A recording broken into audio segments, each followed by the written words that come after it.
जैन बच्चों कैसे हैं आप? उम्मीदें आप लोग अच्छे होंगे और अच्छे से पढ़ रहे होंगे।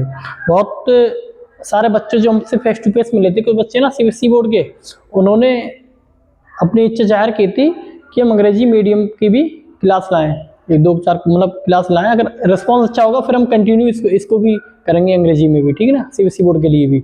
अगर उनका रिस्पांस अच्छा रहा देखने का या पढ़ने का तो कंटिन्यू करेंगे, ठीक है।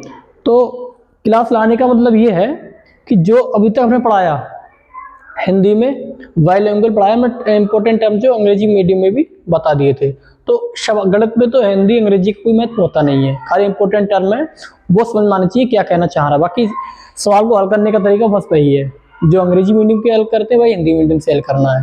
सवाल हल करने में नियम में कोई अंतर नहीं होता, एक ही नियम होते हैं, बस खाली भाषा का अंतर है। अब इसमें क्या आ जाएगा, सीबीएसई बोर्ड के ये क्वेश्चन सीबीएसई बोर्ड के एग्जाम में 2006 और 14 में आया है। इसमें सिर्फ ये लाइन जो है ना, ये लाइन, बस यही लाइन तो है। हिंदी में कह देते हैं कि हल करिए, अंग्रेजी में लिख रहे हैं कि solve the following quadratic equation by factorisation method. Hindi में कह देते हैं इस द्विघात समीकरण को गुणनखंड विधि से हल कीजिए। अंग्रेजी में कह रहे हैं फैक्टराइजेशन से मेथड से हल कीजिए। अंतर कुछ नहीं है, हल करने का तरीका सेम रहेगा। तो ये हमें समीकरण दे रखी क्वाड्रेटिक इक्वेशन, जहां x 0 के बराबर नहीं है और -3/2 के इक्वल नहीं है 0, ठीक है। मतलब x not is equal to 0 और -3/2, ठीक है। कैसे हल करेंगे?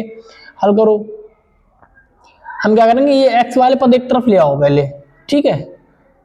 x वाले पद एक तरफ ले आओ, और चाहे वैसे भी कर लो कोई दिक्कत नहीं, इसकी तिरछी तिरछी गुणा कर लो, क्रॉस मल्टीप्लाई कर लो, इसकी 4 की 1 से गुणा करो और 3 की x से गुणा करो 3x, x की 1 से गुणा करेंगे x। ये पद इधर ले आओ, टर्म से इधर ले आओ, 5/2x plus 3 is equal to 0। तो इसकी गुणा करेंगे इससे, क्रॉस मल्टीप्लाई कर देंगे, ठीक है। क्रॉस मल्टीप्लाई कर देंगे फिर से हम, ठीक है।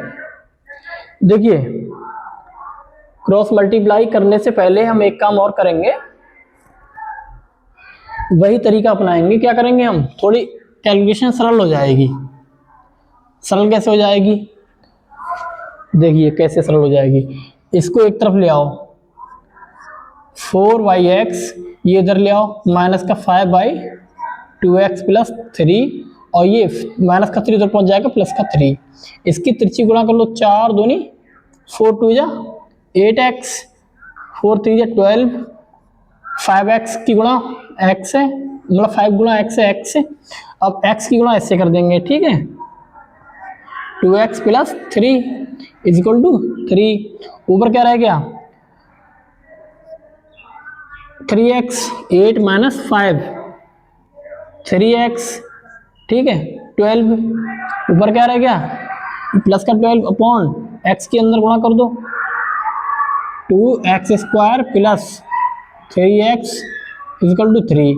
ऊपर 3 कॉमन ले लो, ऊपर क्या बचेगा, x प्लस 3 4 जा 12 upon 2x² plus 3x equal to 3। ये ऊपर इक्वल टू मतलब बराबर है ना, कट जाएंगे। अब क्या बचा, ऊपर क्या बचा, x प्लस 4, इसकी 1 से गुणा कर देंगे, ये 1 है ना, इसकी 1 से गुणा कर देंगे, क्या बचेगा, 2x² प्लस 3x। ये वाले पद उधर ले जाओ, ये टर्म्स उधर ले जाओ ना, 2x² plus 3x, x plus का उधर पहुंच जाएगा माइनस का x, प्लस का 4 उधर पहुंच जाएगा माइनस का 4 इक्वल टू 0। अब देखिए 2x² प्लस का 2x माइनस का 4 इक्वल टू 0। 4 2 जा 8, 8 के ऐसे फैक्टर कि माइनस करने पर 8 आए, 4 2 जा 8, 2x² plus 4 minus 2 into X minus 4 equal to 0। 2x² 4x minus 2x minus 4 equal to 0।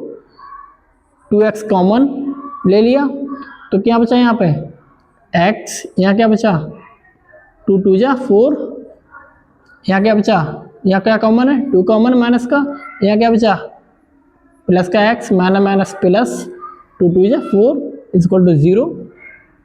क्या कॉमन इसमें x प्लस 2, यहाँ क्या बचा 2x माइनस 2 इक्वल टू 0, दोनों को 0 के बराबर रख लेंगे, plus x plus 2 equal to 0। ठीक है, या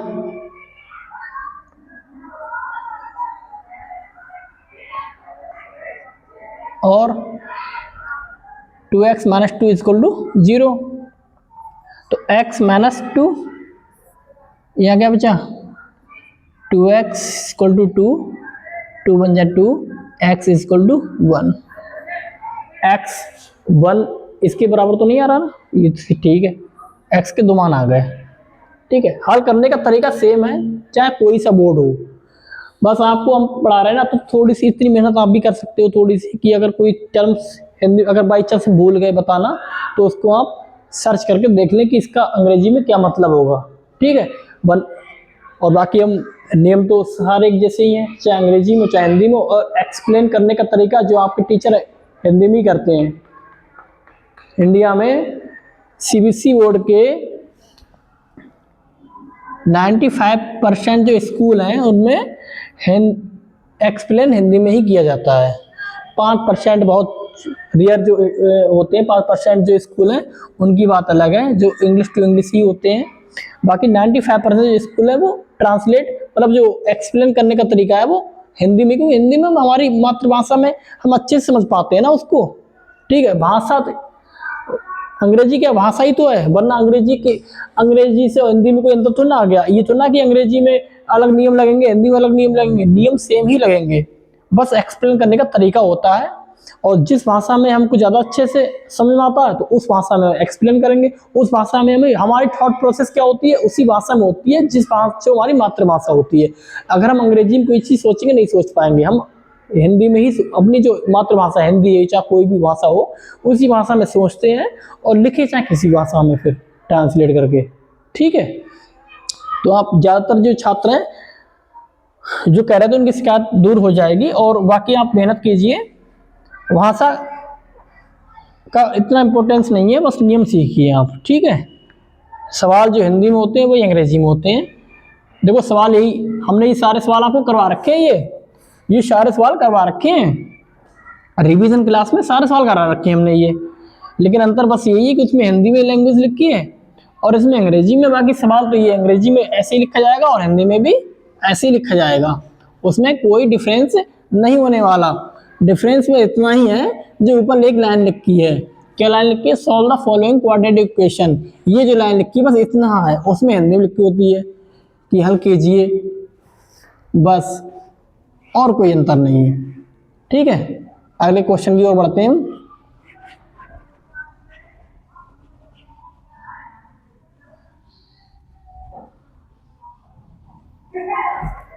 अगले क्वेश्चन की तरफ बढ़ते हैं। ठीक है, क्या है इसी का part 2,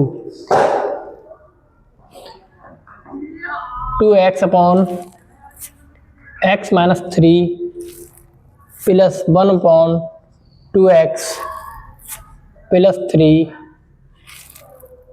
plus 3x plus 9 upon x minus 3 into 2x plus 3 equal to 0, जहां x नॉट इक्वल टू 3 और -3/2 इसके बराबर 0 नहीं है। ये भी सीबीएसई बोर्ड में आया हुआ क्वेश्चन है, सीबी 2016 में आया हुआ क्वेश्चन है, ये बोर्ड एग्जाम के 2016 में आया हुआ क्वेश्चन है। अब देखो इसको भी, ये भी क्वाड्रेटिक क्वेश्चन है, इसको भी वैसे ही हल करना है फैक्टराइजेशन मेथड से। ठीक है, कैसे करेंगे, अब देखिए हम एकदम से नहीं, हम इसकी इससे गुणा करेंगे, क्रॉस मल्टीप्लाई, पहले इन दोनों टर्म्स को गुणा करेंगे ना, क्रॉस मल्टीप्लाई, इसकी इससे इसकी इससे। ठीक है, इसकी इससे गुणा करो तो 2x 2 दूनी मतलब 2 2 जा 4, 2 2 जा 4x स्क्वायर, 2 3 जा 6x 1 की इससे गुणा करेंगे तो प्लस का x माइनस का 3 अपॉन यहाँ क्या बचा x माइनस 3, इन दोनों को नीचे गुणा हो जाएगी ना, plus 3x plus 9 upon x minus 3 2x plus 3 equal to 0। और ऊपर देखो क्या बचा 4x स्क्वायर प्लस का 7x माइनस का 3 अपॉन में क्या रह गया। अब देखो यह नीचे अपॉन में या डिनोमिनेटर में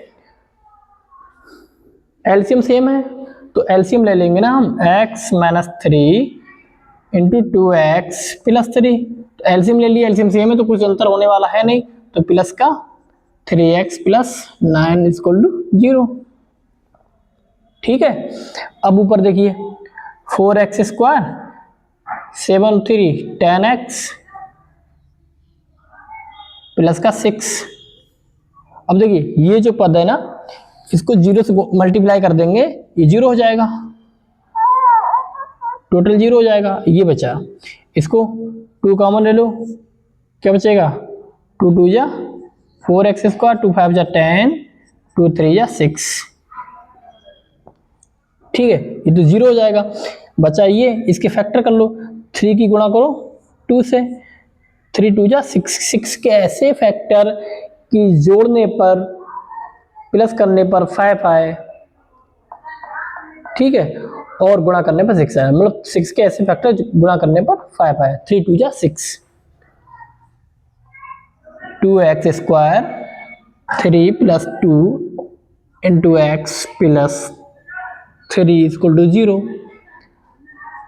2x square plus 3x plus 2x plus 3 equal to 0।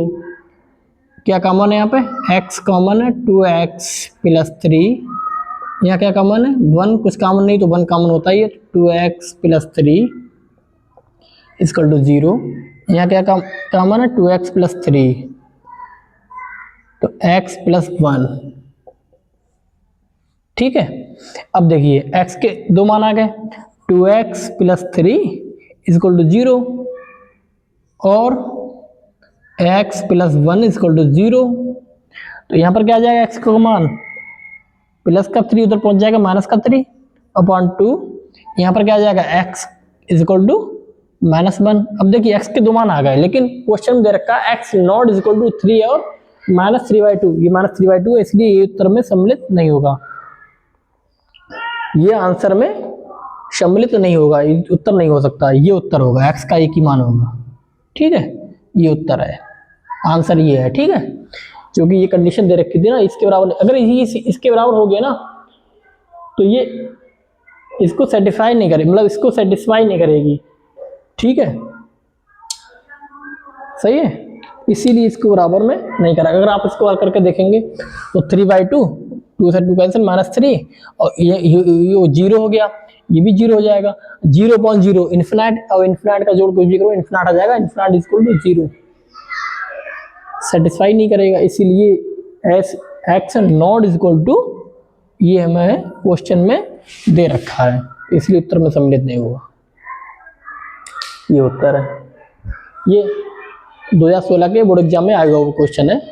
ठीक है, अगला सवाल करते हैं, इसे में डाल ले रहे हैं।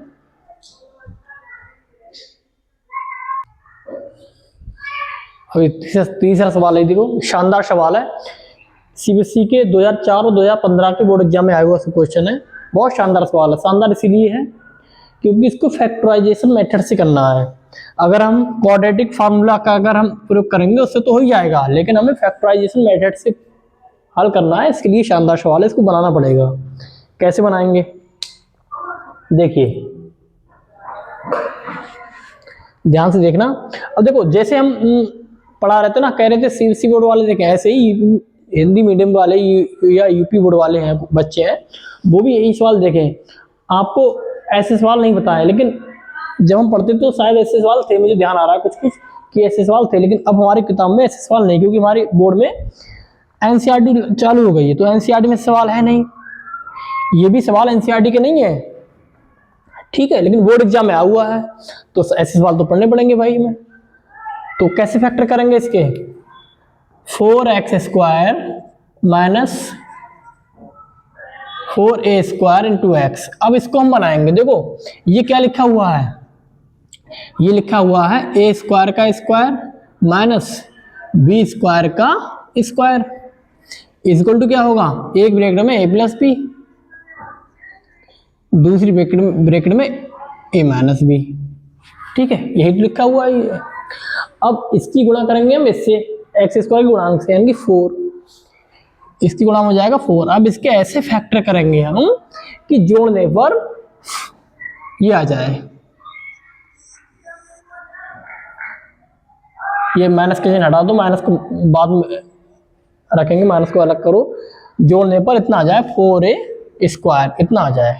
कैसे आएंगे, कैसे फैक्टर करेंगे, देखो ध्यान दो, यहाँ पर क्या लिखा है, यहाँ पे लिखा है 4 इतना लिखा ना, तो ऐसे करेंगे हम 2a² plus b² plus 2a² minus b², इनको जोड़ने पर ये आ जाएगा। देखो इनको हल करो, 2a² plus 2b² plus 2a², दो दूनी 2 1 जा 2, 2b² माइनस माइनस कैंसिल, कितना आ गया 4, जोड़ने पर ये आ गया। इसके ऐसे फैक्टर की जोड़ने पर ये आ जाए, आ गया। ऐसे फैक्टर करेंगे इसके, ठीक है, इसको लिख लेना साइड में, और बाकी इसके यहाँ पे लिख दे रहे हैं a² प्लस b² इंटू, ये लाइन यहाँ पर लिख लेना है एक, ठीक है, a² minus b² equal to 0। अब क्या करेंगे हम, 4x² minus 2a² plus b² plus 2a² minus b² into x plus a² plus b² into a² minus b² equal to 0।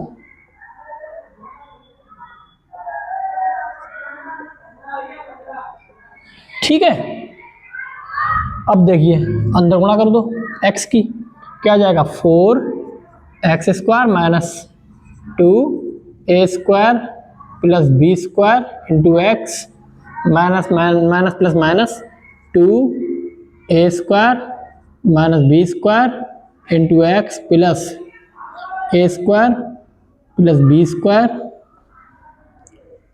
a² minus b² equal to 0। ठीक है, अब देखो इन दोनों में क्या कॉमन है, इन दोनों में क्या कॉमन है 2x, यहाँ क्या बचा 2 2 जा 4 x² x कॉमन ले लिया, x बचा, यहाँ क्या बचा, यहाँ बचा a² प्लस b²। ठीक है, यहाँ इन दोनों में क्या कॉमन है, इन दोनों में कॉमन है a² माइनस b²। यहाँ क्या बचा 2x, माइनस माइनस प्लस और माइनस प्लस माइनस, यहाँ क्या बचा, देखो a² माइनस b² कॉमन ले लिया, क्या बचा a² plus b² equal to 0। Factor हो गए। अब देखिए इन दोनों में क्या कॉमन है, इन दोनों का कॉमन है 2x minus a² plus b²। ठीक है, यहाँ क्या बचा 2x, यहाँ क्या बचा माइनस का a² minus b² equal to 0। हो गया फैक्टर, इन दोनों को 0 के बराबर रख लो, 2x minus a² plus b² equal to 0, और या 2x minus a² minus b² equal to 0। इसको उधर ले जाओगे पॉजिटिव हो जाएगा, 2x equal to a² plus b², यहाँ दो गुणा में है, यहाँ भाग में हो जाएगा, गुणा में है ना, मल्टीप्लाई में है तो यहाँ पे डिवाइड में आ जाएगा। और यहाँ पर देखो x का क्या माना जाएगा a² माइनस b² मल्टीप्लाई में अपॉन में आ जाएगा, एक x का मान ये आ गया।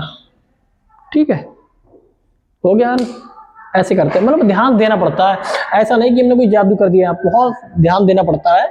क्वेश्चन करते हैं, सोचते हैं कैसे करें, ठीक है। ऐसा नहीं कि हमें कोई सपने आ गए तो हमने ऐसे कर लिया, हमने भी इसे हल करने हमने भी हल करने का प्रयास करते हैं ना, तभी तो होता है, ठीक है। हम भी सोचते हैं, आप भी सोचो, ठीक है। और सब एक जैसे सोचते हैं, ऐसा नहीं कि हम पढ़ा रहे हैं तो हमारा सोचने का नजरिया कुछ अलग होगा, मतलब नजरिया तो अलग होता ही है, लेकिन ऐसा नहीं कि हमारे पास कोई अलग से शक्तियां आ रही हैं कि हम बहुत तेजी से सोच पा रहे हैं।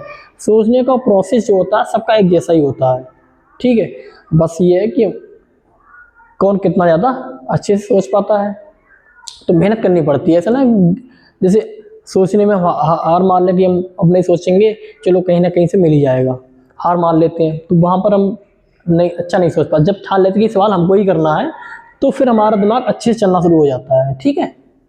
तो इसलिए करने का प्रयास कीजिए। अच्छा सवाल है, बहुत इंपॉर्टेंट सवाल है ये, यूपी बोर्ड के बच्चे भी इसको देखे है ना, क्योंकि आपकी क्लास में ऐसे क्वेश्चन बताए नहीं, लेकिन सीबीएसई बोर्ड में जब आए हैं तो इसलिए बता रहे हैं इसे, ठीक है।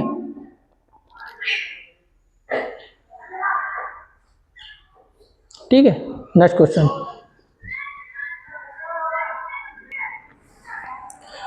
देखो अब इनको सॉल्व करना है, कैसे करेंगे हम। ये दो सवाल हैं, एक सवाल ये है, दूसरा सवाल ये है, तीसरा सवाल ये है। इसमें दे रखा है एक्स इसके बराबर नहीं है, इसमें दे रखा है एक्स इसके बराबर नहीं है। दोनों सीबीएसई बोर्ड के 2014 के पेपर में आए हुए क्वेश्चन है, ठीक है। अब देखो ऐसे सवाल हमने जो यूपी बोर्ड के लिए करा रहे थे उसमें भी बताए हमने, ठीक है। सवाल अब आपको समझने का, बताने का मतलब इतना है कि आप कोई सी क्लास देखें, सवाल एक जैसे ही होते हैं। अब ये उसमें भी बोर्ड एग्जाम में आया हुआ है, तो अगर हम वहाँ देख ले तो ये सवाल खुद हो जाते हैं, ठीक है। अब यहाँ पर भी हम दोनों में से एक सवाल बताएंगे, एक सवाल आपको खुद करना है।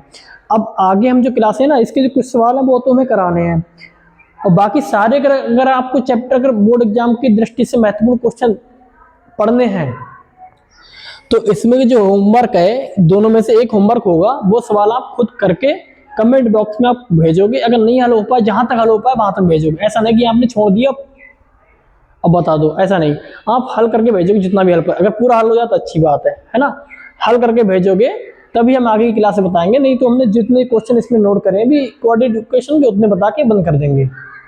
बाकी हम यूपी बोर्ड का आगे बढ़ाएंगे, वो तो करा ही रहे हैं, वो तो बढ़ाएंगे, पूरा करेंगे, लेकिन इसका हम तभी करेंगे जब आप भी मेहनत करोगे हमारे साथ साथ, ठीक है। अब इन दोनों में से हम 12 के एक क्वेश्चन बताएंगे, दोनों एक जैसे ही हैं। अब देखो जो ये लिखा है ना उसी का रिवर्स ये लिखा है, जो ये लिखा है ना उसी का रिवर्स ये लिखा है। तो हम कोई से एक क्वेश्चन कर ले रहे हैं, आप ये घर से करके लाएंगे, ये होमवर्क है, ठीक है। ये होमवर्क है, ये हम करा रहे हैं, इसको हम करा रहे हैं। कैसे करा रहे हैं, देखो इसको हम मान लेंगे इसको हम मान लेंगे T, let T is equal to 7x + 1 upon 5x - 3, ठीक है। जब ये t है ना 3t, जब ये t है, इसी का उल्टा तो ये लिखा है ना, इसी का रिवर्स तो ये लिखा है, तो ये कितना हो जाएगा 1/t is equal to 11। Simple हो गया, अब हल कर लो। 3t - 4 upon t is equal to 11, t की इससे गुणा कर लो, 3t² - 4 upon t is equal to 11, इससे गुणा कर दो, 3t² - 4 is equal to 11t, ठीक है। 3t² - 11t इधर ले आए, ये माइनस का 4, इसके फैक्टर करो, 4 3 या 12 के ऐसे फैक्टर की माइनस करने पर 11 आया, तो 12 बन जाए 12 - 1 into t - 4 is equal to 0। 3t² minus का 12 - 1 into t - 4 is equal to 0, तो 3t² - 12t minus plus t - 4 is equal to 0। तो 3t कॉमन यहाँ पे हो गया, यहाँ बचा t, यहाँ 3 4 जा 12, यहाँ 1 common, t minus 4 is equal to 1। क्या कॉमन दोनों में? t minus 4। यहाँ क्या बचा? 3t plus 1 equal to 0। यहाँ क्या बचा? t माइनस 4 इजक्वल टू 0 और 3t प्लस 1 इजक्वल टू 0। तो t इजक्वल टू 4। लेकिन हमको आंसर किस में चाहिए? x में। तो हमने क्या मान रखा था? t इजक्वल टू इतना, तो ये यहाँ पर लिख लेंगे 7x plus 1 upon 5x minus 3 is equal to 4। इसकी 4 से इससे गुणा कर दो, 7x प्लस 1 इजक्वल टू 5 4 जा 20x 3 4 जा 12। ये उधर ले जाओ और ये अचर पद जो कांस्टेंट है वो उधर ले जाओ, वेरिएबल्स उधर ले जाओ, ठीक है, या वेरिएबल्स इधर ले आओ।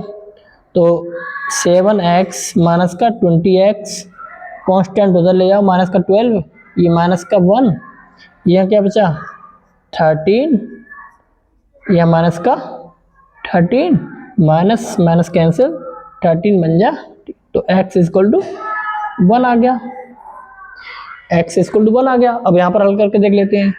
तो यहाँ पर t का मान आएगा -1/3। हमें आंसर लाना x में, तो x क्या मान रखा था हमने? 7x plus 1 5x minus 3 equal to -1/3।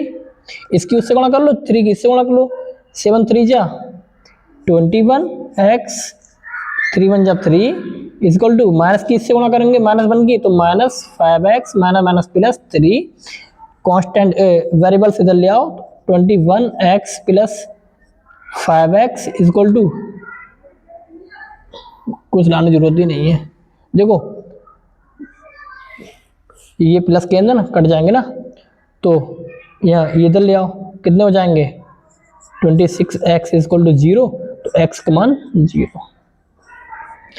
x का मान 0 और 1, क्या ये इसके बराबर है? नहीं, तो इसके दोनों आंसर है, एक x का मान 0 है, एक x का मान 1 है। इसको ऐसे हल करते हैं, ठीक है, इसको मान लेते हैं, देखते हैं सवाल में ध्यान से देखते हैं क्या उसको माना जा सकता है, कैसे हल किया जा सकता है। अगर ऐसे करेंगे ना तो पगला जाएंगे, बहुत लंबा हल होगा। उसको सरल करने के लिए ऐसे हम मान लेते हैं, ठीक है। अब इस सवाल को आपको खुद करके लाना है होमवर्क में, ठीक है। ये क्वेश्चन और करा दे रहे हैं, उसके बाद क्लास ऑफ करेंगे।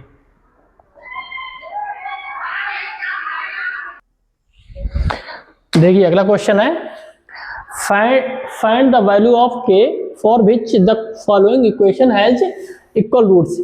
कह रहे हैं कि k के मान ज्ञात कीजिए जब ये इक्वेशन है ना वो इक्वल रूट्स रखती है, मतलब मूल समान है, मतलब रूट्स इक्वल है, ठीक है।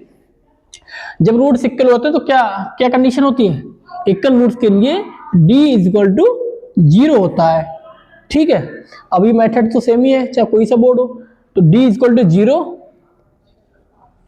ठीक है, लिख देंगे चूंकि गिवन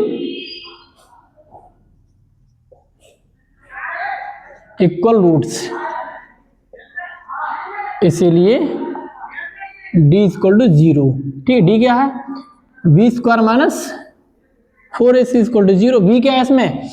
x का गुणांक, मतलब x का coefficient of x, coefficient of x क्या है?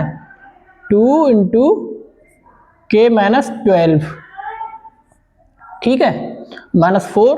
a क्या है? Coefficient of x square k minus 12, और c क्या है? c है कांस्टेंट 2 इक्वल टू 0। अब देखिए ये 4 स्क्वायर k माइनस 12 का स्क्वायर माइनस 4 2 जा 8 इंटू k माइनस 12। आप कहोगे इसे हल क्यों नहीं किया? इसने किया किसी, क्योंकि इसमें कुछ दिख रहा है हमें। यहाँ पर 4k माइनस 12 कॉमन है, यहाँ क्या बचा? अब देखो कॉमन है नहीं, यहाँ क्या बचा? k माइनस 12, यहाँ क्या बचा? 4 2 जा माइनस का 4 2 जा 8, ये कॉमन ले लिया, इक्वल टू 0। तो क्या आ गया, ये तो खत्म हो जाएगा, 0 हो जाएगा। के माइनस 12 इंटू के माइनस 12 टू 14 इक्वल टू 0, दोनों को 0 के बराबर रख लो। तो के माइनस 12 इक्वल टू 0 और के माइनस 14 इक्वल टू 0। तो के मान कितने आ गए, 2 आ गए। के इक्वल टू 12, यहाँ पर के का मान कितना आ गया, के इक्वल टू 14, के की 2 वैल्यू आ गई। ठीक है, यही आंसर है। और ये बोर्ड एग्जाम में 2013-2017 में सीबीएसई के आया हुआ क्वेश्चन है। ठीक है, देखो सारे सवाल हम आपको बता चुके हैं, बस क्या उसकी लैंग्वेज हिंदी थी, ये लैंग्वेज अंग्रेजी है। तो लैंग्वेज बैरियर मत बताइए, इंपॉर्टेंट चीज़ है ये। उसमें मूल समान लिखा होता है, इसमें मूल इक्वल लिखा हुआ होता है बस, बाकी उसमें बाकी सब समझ जाते हैं क्या है। ठीक है, तो लैंग्वेज, गणित में लैंग्वेज बैरियर होने ही नहीं चाहिए, क्योंकि गणित में बहुत कुछ होता ही नहीं है। सारे जो अंग्रेजी के इम्पोर्टेंट टर्म्स हैं वो पता ही होते हैं, तो अंग्रेजी तो गणित में बैरियर होने ही नहीं चाहिए। ठीक है, तो बाकी क्लास में आगे बढ़ाएंगे, बाकी जो एक क्वेश्चन हमने दिया है वो करके दिखाएंगे आप। ठीक है, जो इसके क्वेश्चन में नोट कर रखे हैं 12 13 14 मतलब नोट कर रखे, वो तो हम कराएंगे। अगर आप रिस्पांस अच्छा देंगे तो इसको कंटिन्यू करेंगे सीबीएसई बोर्ड के लिए भी। ठीक है, वरना फिर हम हिंदी मीडियम से ही करेंगे। यही क्लास आप करते हैं, मिलते हैं अगली क्लास में। जय हिंद।